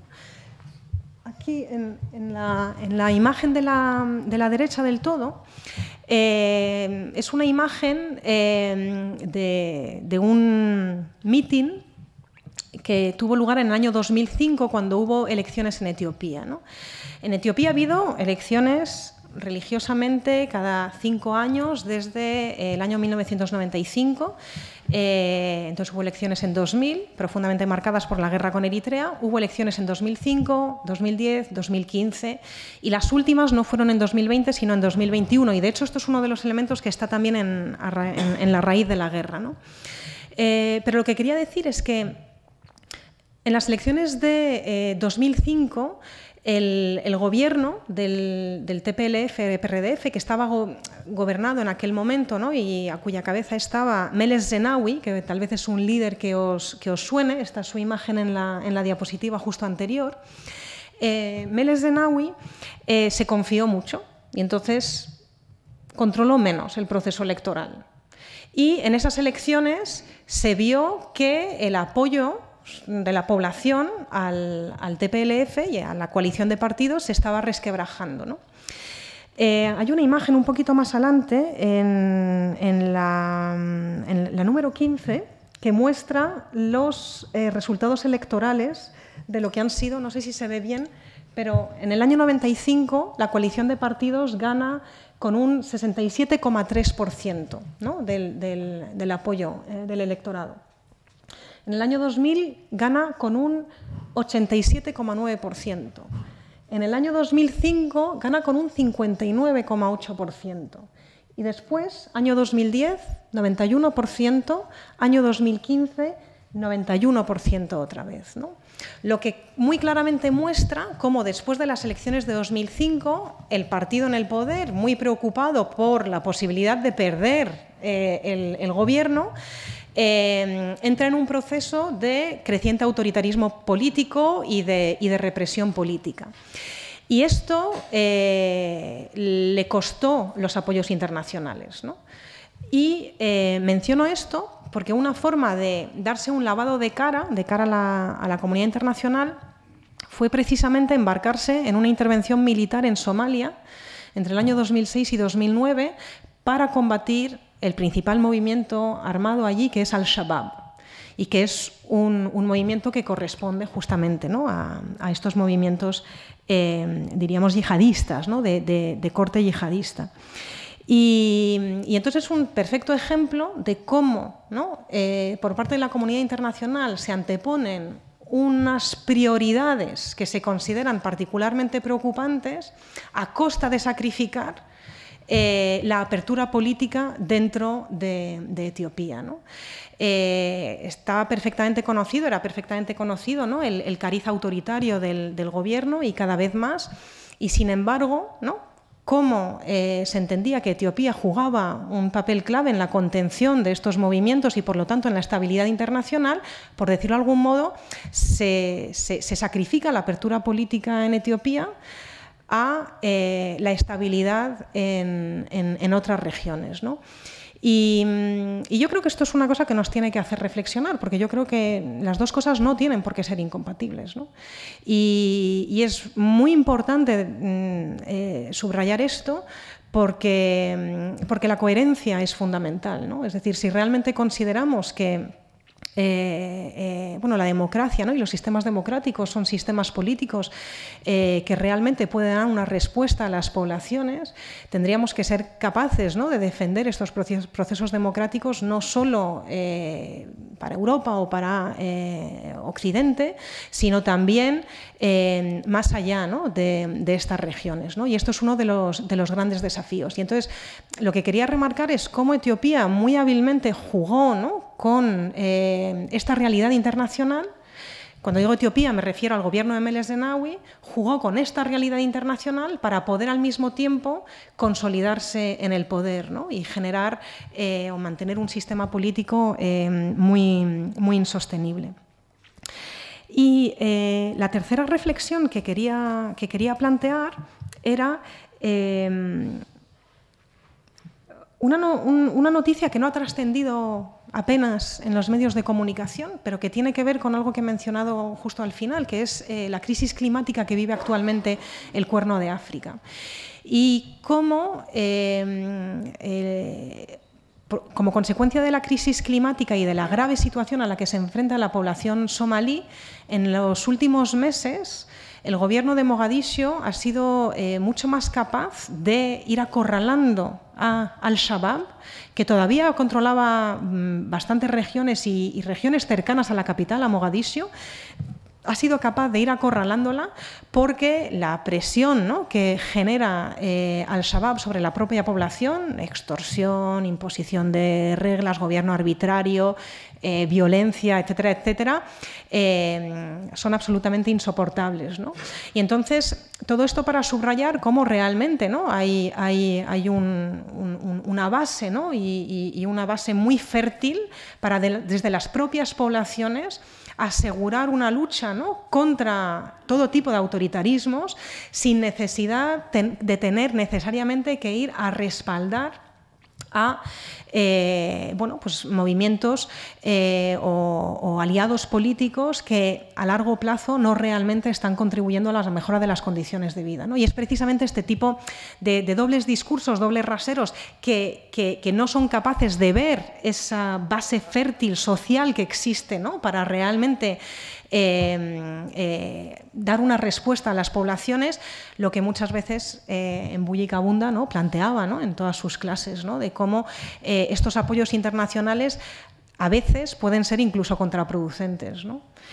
Y sobre el proceso de paz, bueno, sin lugar a duda, si el proceso de paz sale adelante, es una mala noticia para estos movimientos terroristas, ¿no? Que se benefician, ¿no?, de contextos, ¿no?, de inestabilidad, de desvío de los fondos, incluso de desvío de las fuerzas militares, se desvían, ¿no?, a otros frentes de donde justamente se podrían enfrentar a ellos, ¿no? Entonces, si el acuerdo de paz sale adelante, es una mala noticia para lo que está ocurriendo, para movimientos como en particular Al-Shabaab en Somalia. Entonces, es verdad que Al-Shabaab ha tenido a Etiopía en su objetivo, pero el conflicto de Tigray no está directamente relacionado con esto.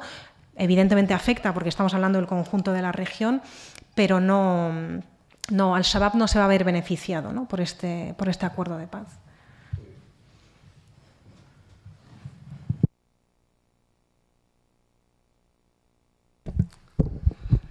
En primer lugar, felicidades por dar luz a esta guerra, que por ese apagón informativo ha llegado muy pocas noticias y las que han llegado, digamos que hay que cogerlas con pinzas.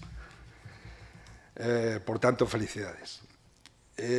Ahora vamos a ver cómo ordeno yo las notas que he tomado.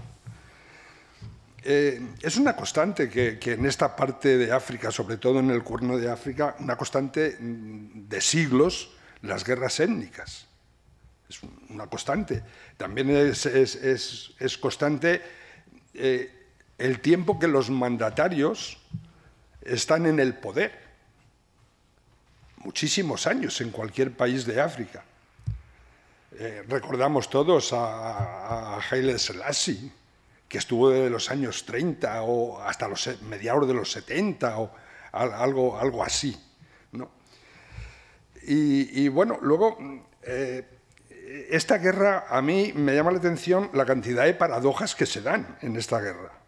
Pues se dan muchas paradojas. Una de las paradojas es que Etiopía se alía con Eritrea, cuando Eritrea, hasta el año 93, que se independizó, pertenecía a Etiopía. Pero desde el año 93, luego duró poco la paz, porque del 98 al 2000 tuvieron una guerra entre ellos. Entonces, bueno, pues es una paradoja. Se alían, pero es que luego, por el otro lado, también el Frente de Liberación Popular de Tigray se alía también con el Frente de Liberación de Oromo, y ambos contra el gobierno. Entonces, aquí se dan muchas paradojas. Yo entiendo que no sé por qué se llegan a hacer estas alianzas, cuando precisamente Eritrea, ya sabemos lo que es Eritrea, ha quedado muy bien explicado, no vamos a reiterarlo. Después de conseguir la independencia, ojo, después de más de 30 años de lucha, que no fue de un día para otro, estuvo más de 30 años en lucha. Y después, en el año 98 al 2000, se enfrentan Eritrea y Etiopía en una guerra. Y después, en el 2000, se alían para ir contra el Frente de Liberación Popular y el Frente de Oro. Me descuadra, esto me descuadra. Y bueno, pues después, ambas partes en esta guerra del 2020 a 2022 se acusan mutuamente de atrocidades, de genocidio, de un montón de cosas, se están acusando mutuamente. Entonces yo digo, bueno, dado los antecedentes históricos de las guerras en esta parte del mundo, sobre todo en el Cuerno de África, cuando hemos hablado que tiene alrededor de 120 millones de habitantes, Etiopía, con 80 o 100 etnias, con otras tantas lenguas, no sé, ¿de verdad cree que este acuerdo de paz, este alto el fuego, no acuerdo de paz, eso ya veremos cómo viene, el acuerdo de paz, ¿esto va a ser duradero? ¿Qué visos tiene eso de durabilidad? Y por otro sitio, otra paradoja más, en el año 2019 al primer ministro se le da el Premio Nobel de la Paz en base a mediar entre Etiopía y Eritrea. Y un año después declara la guerra a sus propios compatriotas. Nada más.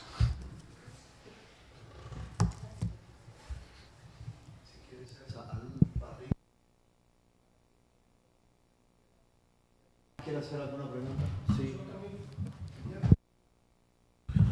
Una reflexión sobre el papel de Occidente en este conflicto.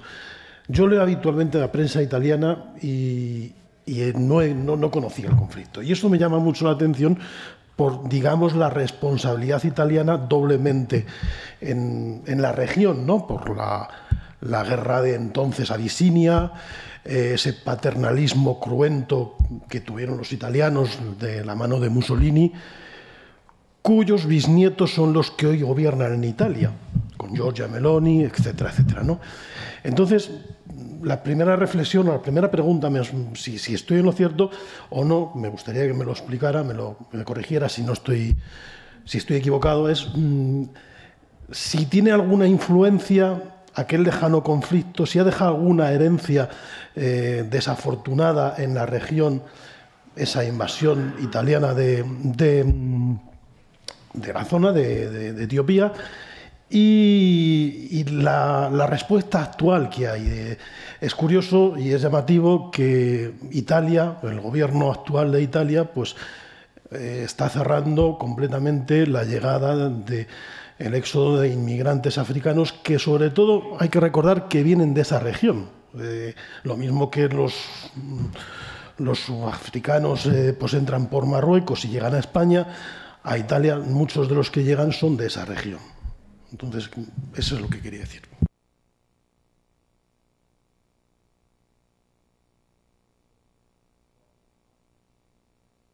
Muy bien, bueno, voy a intentar ser breve porque yo luego al final me enrollo un poco, pero además es que son preguntas muy interesantes y que merecerían tiempo, ¿no? Sobre la longevidad de los mandatarios, sin lugar a dudas. Y bueno, Haile Selassie en realidad es coronado emperador, si no recuerdo mal, en 1930. Luego huye del país en el momento de la invasión italiana, una invasión que comienza en el 35. De facto, Italia establece una colonia, es decir, se reconoce internacionalmente Etiopía como colonia de Italia. Lo que pasa es que eso de jure, pero de facto no fue una colonización porque duró demasiado poco y no, como tal, no logró nunca derrotar la resistencia del pueblo etíope al imperialismo italiano, ¿no? Luego vuelve en el 41, en lo que será una de las primeras victorias del bando aliado contra el Eje, y ya se mantiene en el poder hasta el año 74, cuando es depuesto por esta dictadura comunista que he mencionado antes y fallece asesinado en 1975, ¿no? Y luego durante 15 años... Bueno, en realidad Mengistu Haile Mariam llega como tal al poder en el 78, entonces bueno, durante casi 13 años estará Mengistu Haile Mariam, que fue apodado como el Negus Rojo, Negus porque es el nombre, ¿no? Significa rey, y rojo por sanguinario y por comunista, ¿no? Y luego es verdad, llega Meles Zenawi. Meles Zenawi está en el poder desde el 91, pilota todo el proceso de transición, luego gana formalmente las elecciones en el 95 y se mantiene en el poder hasta el 2012, ¿no? Y una cosa interesante es ver cómo en el 2012 el EPRDF designa un sucesor, Haile Mariam Desalegn, y entre dos procesos electorales, y en el 2018, entre dos procesos electorales, se cambia de primer ministro y se nombra a Abiy Ahmed, ¿no? Entonces aquí varias reflexiones. Yo insisto en que yo creo que no se tiene que emplear el concepto de guerras étnicas, porque no son guerras por la identidad étnica, son guerras políticas, son guerras por el modelo de Estado, son guerras por un proyecto político. Y evidentemente la identidad étnica está ahí, yo no digo que no juegue un papel, pero es una de tantas variables políticas, es decir, es una instrumentalización política de la identidad con la que no todo el mundo necesariamente se identifica. Es decir, no necesariamente toda la población del Tigray apoya el Frente de Liberación del Pueblo de Tigray. Otra cosa es que no lo puedan expresar abiertamente por las consecuencias, pero no necesariamente todo el mundo, ¿no? Apoya, igual que no toda la población oromo apoya necesariamente al Frente de Liberación del Pueblo oromo, ¿no? Algunos oromos apoyan a Abiy Ahmed, que es en parte oromo, ¿no? Entonces, claro, es mucho más complejo, ¿no?, que sencillamente guerras étnicas. Ahora bien, es verdad que es una región que ha estado particularmente marcada por una sucesión de conflictos, ¿no? Y totalmente de acuerdo en que es un conflicto con enormes paradojas, y la alianza con Eritrea es probablemente la principal, ¿no? Probablemente la principal, porque ¿cómo puede ser que en el objetivo, ¿no?, de derrotar a un oponente político estés dispuesto a invitar a un ejército extranjero a intervenir en un conflicto con total impunidad? Y además sin mecanismos, ¿no?, para luego poder tener a ese ejército responsable por todas las atrocidades que el ejército eritreo ha perpetrado, ¿no? Y ahí, claro, esta pregunta está en parte relacionada con la segunda, ¿no? Porque, o las puedo conectar, porque me permite resaltar la importancia de la dimensión histórica de este conflicto, que es algo a lo que no he hecho mucha alusión, pero que es extremadamente importante tenerlo en cuenta. Cuando digo que el conflicto actual es un conflicto que está ligado al sistema político y a la forma del Estado etíope, es un Estado que sufre en gran parte de los legados históricos, legados en parte del periodo imperial y también posteriormente, ¿no? Y aquí, para ponernos un poco en antecedentes, claro que hay legados del imperialismo italiano, pero no solo del imperialismo italiano, sino también del imperialismo británico y del imperialismo francés, que fueron las tres potencias imperiales en la región, y que las tres, desde finales del siglo XIX, alimentaron un anhelo de, bueno, doblegar al pueblo etíope. El pueblo etíope, que en 1896 es capaz de derrotar a Italia en el primer intento de colonización del país. Y esto será una humillación para Italia, que justamente será la espina que intentará quitarse de encima Benito Mussolini cuando en 1935 intenta por segunda vez la colonización de Etiopía, y en ese momento le sale bien, ¿no? En 1896 no sale bien, y no sale bien por una razón que Etiopía pudo hacer, que no pudieron hacer otros pueblos africanos, que fue presentar un frente común frente al invasor. Y esto a mí me gusta mucho resaltarlo, porque para explicar hay múltiples factores, ¿no?, y razones que ayudan a explicar o que permiten comprender por qué, ¿no?, el imperialismo europeo fue capaz de instalarse en el continente africano a finales del siglo XIX. Pero hay dos elementos que son muy importantes. Uno de ellos es el desequilibrio armamentístico que existía, y el otro es el hecho de que con frecuencia los pueblos africanos no se aliaron frente al invasor. Y esto justamente, esas dos cuestiones, no se cumplían en Etiopía.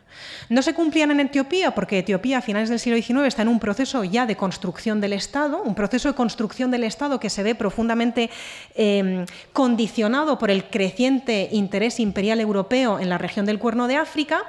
Pero esto significa, en ese proceso de construcción del Estado, que ya había habido cierto comercio de armas con comerciantes europeos que estaban interesados en lucrarse con el comercio de armas en la región.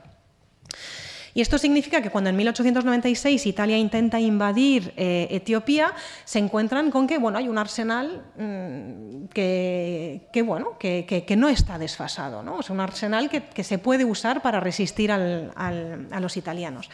Italia desembarca con un ejército de unos 7.000 soldados frente a unos 100.000 etíopes. Y resalto esto porque vuelvo al tema de la cuestión étnica. 100.000 etíopes son 100.000 etíopes de todas las etnias. Son 100.000 etíopes que muestran que empieza a haber que ya hay cierta identidad compartida, ¿no? A nivel de la población que conforma el Estado, ¿no? Y por lo tanto que hay una población que es capaz de sobreponerse, ¿no? a sus divisiones, y la estructura política en aquel entonces era todavía bastante descentralizada a pesar de haber un emperador, pero que son capaces de, en un momento dado, cuando identifican un enemigo común, forjar una alianza, ¿no? Y yo creo que esto es una cosa muy importante a tener en cuenta justamente para entender que cuando hablamos de guerras étnicas utilizamos atajos, ¿no? para explicar o para hacer alusión a una realidad política que es mucho más compleja. A lo que voy también es que, claro, Etiopía derrota a Italia, pero, sin embargo, por una serie de circunstancias, reconoce la presencia italiana en Eritrea.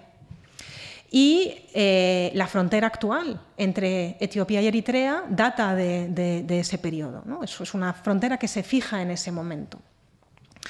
Esa frontera, Haile Selassie intentará cuestionarla. Y en el momento de la descolonización del continente africano, las Naciones Unidas tomarán una decisión específica con respecto a Eritrea.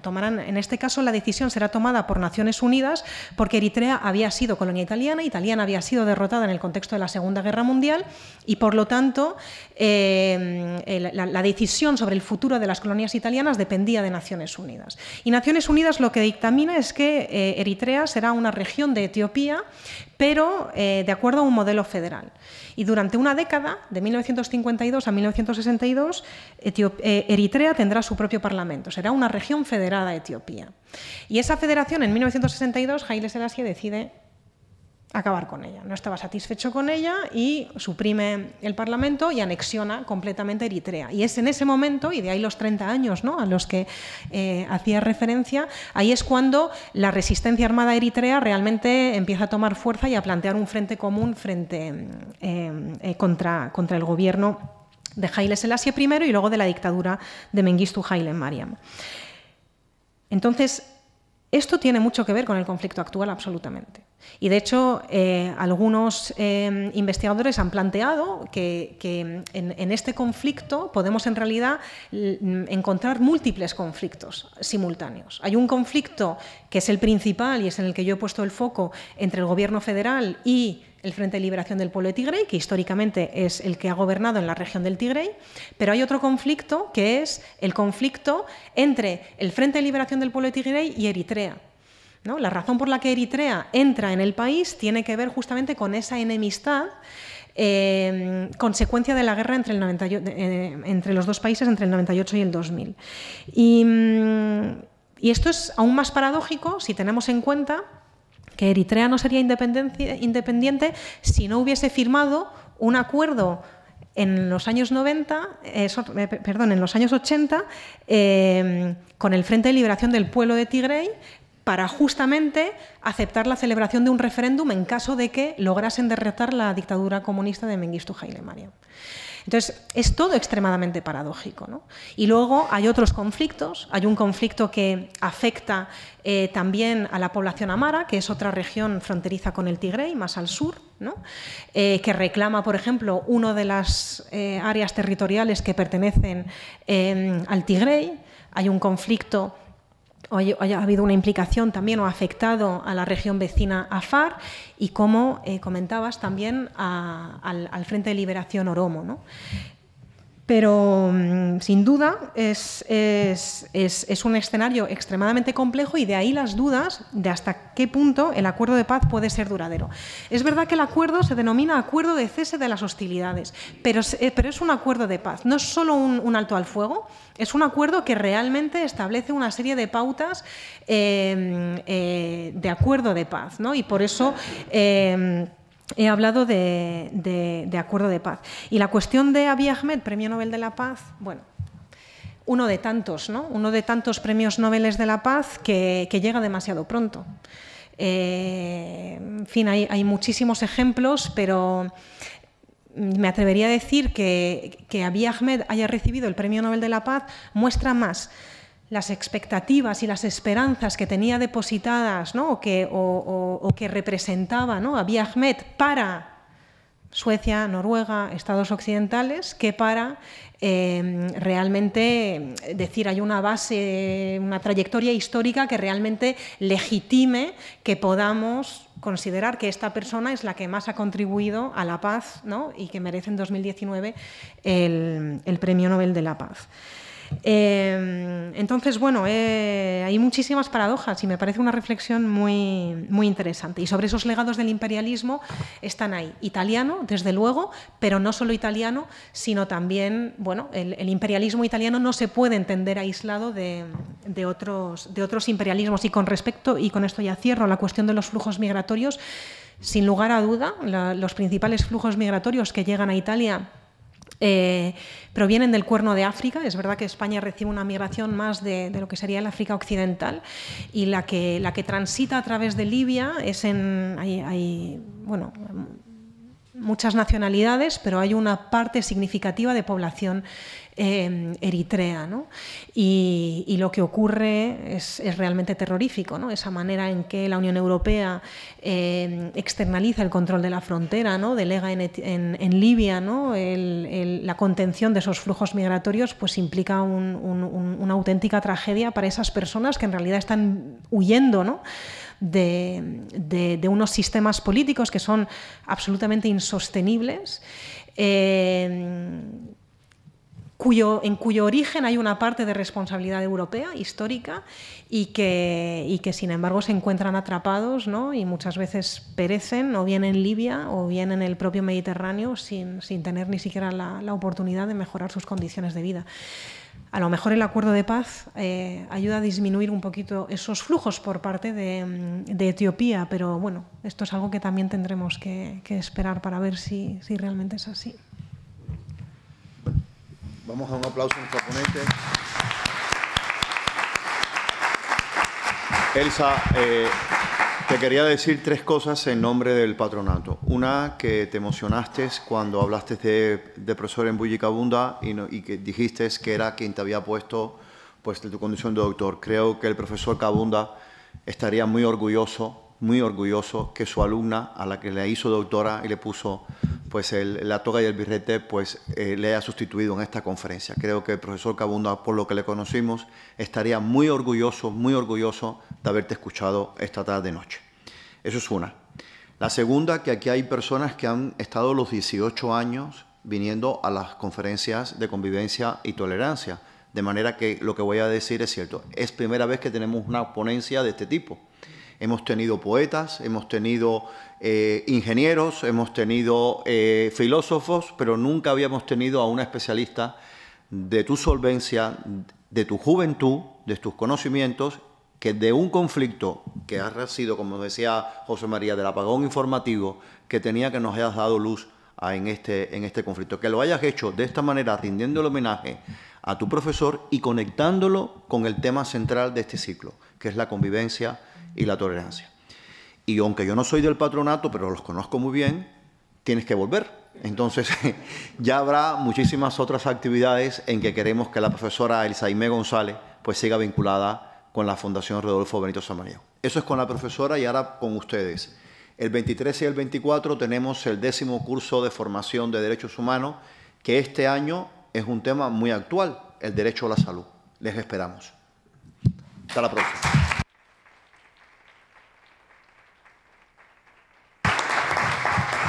Si me permitís solo unas palabras muy rápidas, nuevamente os quiero agradecer muchísimo la invitación. Para mí ha sido una responsabilidad. No he pretendido en ningún momento sustituir a Mbuyi porque, como decía antes, es insustituible, pero me hace particular ilusión estar aquí hoy, no solo por haber podido, ¿no?